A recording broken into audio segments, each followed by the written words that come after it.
আসসালামু আলাইকুম ওয়া রাহমাতুল্লাহি ওয়া বারাকাতুহু। প্রিয় গাইস, আলহামদুলিল্লাহ আজকে আমরা আসলাম। আমার এক ভাই আসছেন, আপনারা সবাই চিনেন, সবাই পরিচিত মুখ, সবাই জানা। ভাই আসসালামু আলাইকুম। ওয়ালাইকুম আসসালাম ওয়া কেমন আছেন রাহমাতুল্লাহ। ভাইয়া? আলহামদুলিল্লাহ, আপনাদের তো অনেক ভালো ভাই আছি। আপনি তো একটু দূর থেকে আসছেন আমার কাছে, প্রায় একদিকে যে 700 কিলোমিটার দূর থেকে আসছেন। কেমন লাগতেছে হাইল ডিস্ট্রিক্টটা, এই জায়গাটা কেমন লাগতেছে? আসলে আস- আসলে যেটার জন্য আসছি সেটা বড় কথা না, আপনার সাথে সাক্ষাৎ হয়েছে সেটাই হচ্ছে বড় কথা। প্রায় আপনাদেরকে দেখি, আপনাকে অনেক মানুষই ফলো করে, মোটামুটি সৌদি আরবের আমার মতো অনেকেই ফলো করে, আপনাকে অনেকে ভালোবাসে, আপনি মানুষকে সহযোগিতা করেন। আমি যা দেখেছি এখানে আসার পর থেকে আপনি যতটুকু সহযোগিতা করতে পেরেছেন তার থেকে বেশি করেছেন। আলহামদুলিল্লাহ, আমরা এতেই খুশি ভাই। এখানে আমাদের ভাই বাপ আত্মীয় স্বজন কেউ নেই, তারপর উনি আমাদের একজন গার্ডিয়ান, উনি আমাদেরকে অনেকটাই হেল্প করে। অনেক প্রবাসীকে আমি দেখছি যে হেল্প করতে, আমি সেই জন্য সেই আশায় ভরসা নিয়ে তার কাছে আসছি। আলহামদুলিল্লাহ আসছি, উনার মুখের যে ভাষা, উনার আচার আচরণ মোটামুটি আলহামদুলিল্লাহ আমি খুবই সন্তুষ্ট। তো বাকিটা যে আশায় আসছি ইনশাল্লাহ, হাইলে যে আশাটা নিয়ে আসা, ইনশাল্লাহ আশা করি সেটাও ভাইয়ে পূরণ করে দিবেন ইনশাল্লাহ। ইনশাল্লাহ। আসলে ভাই আসছেন দোয়াদমি থেকে। আসলে আমি ওনার বাড়ি কোথায় তাও জানি না, ওনার নামটা কি সত্য কথা তাও জানি না। ওনার একটা চ্যানেল আছে, সবাই দেখেন, পরিচিত মুখ, বাংলা টিভি কেএসএ। আসলে ওনার পরিচিত মুখ এই কারণে যে উনি অনেক তথ্য দেন, বিভিন্ন তথ্যগুলো দেন। ওনার কথাগুলো আমার কাছে ভালো লাগে, আমি ওনারকে ফলো করি। কারণ উনি আমার সম্মানিত ব্যক্তি, উনি অনেক আমার চেয়ে অনেক ফলোয়ার বেশি, সাবস্ক্রাইব বেশি।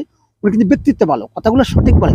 জানি না আপনাদের কাছে আমি কেমন ব্যক্তি হতে পারে, সেটা আল্লাহ ভালো জানে। আমি চেষ্টা করি আপনাদের কাছে ভালো মানুষ, ভালো রূপ, ভালো ব্যক্তি হিসেবে আসতে চাই, যাতে আপনারা ভালো মনে করে।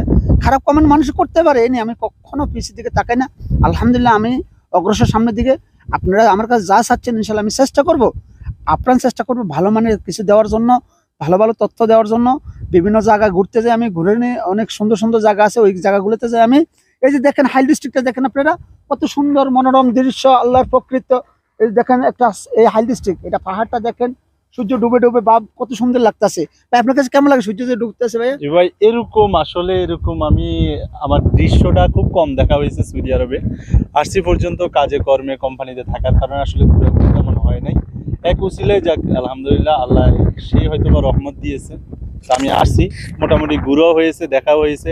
হাইল ডিস্ট্রিক্টে আসলে অনেকটাই সুন্দর। যদি আপনারা চোখে না দেখেন বা বাস্তবে যদি না দেখেন বিশ্বাস করবেন না। মোবাইলে হয়তো অনেক সময় কিছু আপনার যেই দৃশ্যগুলা কিছু আসে কিছু আসে না অনেক সময়। যেমন আজকে সূর্য আপনি দেখতে পাচ্ছেন এখানে ডুবতেছে, এখন এই অবস্থায় ক্যামেরা দেখলে অনেক সময় গোলা আসে, তো আপনারা অনেক সময় দেখেন না। তো এই দিকে দেখেন, আমরা একেবারে পাহাড়ের উপরে, এটাই হচ্ছে সবচেয়ে বড় পাহাড় আমার মনে হয়। না জি ভাই, ভাই, আপনি এটা দেখে না আছেন? আর একটা ইতিহাস আছে এই পাহাড়টার, হাতমাত্তায়, যে আমরা দানবীর ব্যক্তি, সকলে বলে যে দানবীর ব্যক্তি, কি তুই কি দানবীর ব্যক্তি হয়ে গেছস, দানশীল ব্যক্তি হয়ে গেছস। ওই ব্যক্তি যার নাম হাতমাত্তায়, আমরা ফিল্মে দেখছি, নাটকে দেখছি, ইতিহাস শুনছি, বই পুস্তকে পড়ছি, এখন বাস্তবতা প্রমাণিত। এই জায়গাটা দেখেন, সূর্য, এই যে গোল চত্বরটা দেখেন, এই গোল চত্বরটাই হাতমাত্তায় ইতিহাস। যে ব্যক্তি দানবীর ব্যক্তি, যে উনি নবী করিম সাল্লাল্লাহু আলাইহি ওয়াসাল্লাম নবুয়ত পাওয়ার 7 বছর আগে ইন্তেকাল করছেন। ওনার ছেলে ওতাইব বিন তাই নবী করিম সাল্লাল্লাহু আলাইহি ওয়াসাল্লামের সাহাবী। আপনারা জানেন উনি অনেক দানবীর ছিলেন, উনি দান সরকার করতেন, মানুষকে টাকা পয়সা, তেল চাউল ডাল বিভিন্ন জিনিস দিয়ে আর্থিক সহযোগিতা করতেন। উনি ব্যক্তিত্ব ভালো ছিলেন, তাই ওনার এই জায়গাটাই সেই জায়গা। আর আমার এখানে দীর্ঘ 8 বছর প্রতিষ্ঠান এটা ছিল, এই কফি শপটা আমি পরিচালনা করতাম। আল্লাহ মসজিদ, ইনশাল্লাহ আল্লাহ রহমত, আল্লাহর কেফ, আমি দীর্ঘ অনেকদিন ছিলাম এখানে। তাই আপনারা আমার জন্য দোয়া করবেন, যাতে আমি ভালো জিনিস করে আপনাদেরকে দিতে পারি। আর আমি আপনাদের কাছে কিছু চাই না। এই ভাইকে প্রশ্ন করতে চাচ্ছি যে ভাই, আপনি এখানে আসছেন, এই যে আপনি আমার কাছে আসছেন এত দূর থেকে, আপনি কি কোনো একটু মানে আর্থিক সহযোগিতা বা কোনো কিছু আপনার কাছে চাইছি? আমি একটু বলেন তো ভাইয়া। না ভাই, আপনি আর্থিক সহযোগিতা কি, আমি আসছি, আসার আসলে আমি খাবার দাবার করে আসার কথা, তারপরে দেখলাম যে না, বাইরের লগে খামো, এই আশা ভরসা নিয়ে আসছি।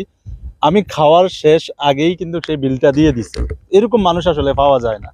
তো যাই হোক, ওনার কাছে আসছি আমি একটা আবদার নিয়ে, আশা করি সেটা পূরণ হবে। তো আপনারা ওনাকে ফলো করবেন, যারা যারা সৌদি আরবে আছেন মোটামুটি জানেন উনি গাড়ি নিয়ে বেশিরভাগই ভিডিও তৈরি করেন, ব্লগগুলো তার গাড়ি নিয়ে হয়। তো আপনারা চেষ্টা করবেন ওনার চ্যানেলটি সাবস্ক্রাইব করে রাখার জন্য। আজ হোক কাল হোক আমার মতো আপনার একটা গাড়ির প্রয়োজন হয়ে যেতে পারে যে কোনো মুহূর্তে, যে কোনো সময়। ভালো হোক খারাপ হোক, উনি কিন্তু দেখে শুনে আপনাকে গাড়িটা দেওয়ার চেষ্টা করবে। আপনার যত টাকা আছে সমর্থন, তত টাকার ভিতরে তিনি কিন্তু দেওয়ার চেষ্টা করবে। আপনারা জানেন উনি কিন্তু সব ধরনের গাড়ি দেওয়ার চেষ্টা করে, যেই আসে কাউকে খালি হাতে ফিরিয়ে দিতে আমি এখন পর্যন্ত ভিডিওতে দেখিনি।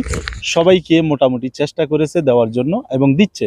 যাই হোক, ভাইয়ের জন্য দোয়া করবেন। ভাই আপনি শেষ কিছু বলে দেন, আমার যারা দর্শক আছে তাদের উদ্দেশ্যে কিছু বলেন। হ্যাঁ ভাই, আসলে উনি ভালো মনের মানুষ। উনি প্রায় 700 কিলোমিটার উপরে আমার কাছে আসছেন।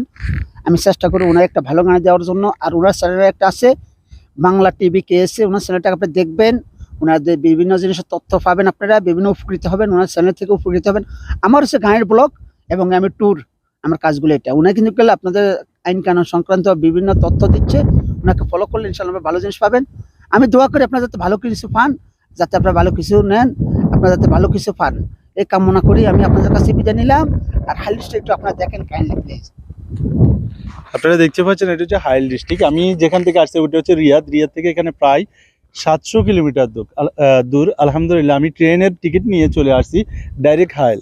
আপনারা যারা আসতে চান চাইলে আপনারা মাজমা থেকে বা রিয়াদ থেকে সরাসরি ট্রেনের টিকিট কাটে চলে আসতে পারেন হাইলে। যে কোনো প্রয়োজনে ভাইয়ের মোবাইল নাম্বার দেওয়া থাকবে স্ক্রিনে, আপনারা তার সাথে যোগাযোগ করার চেষ্টা করবেন। সবাই ভালো থাকুন, সুস্থ থাকুন, আল্লাহ হাফেজ।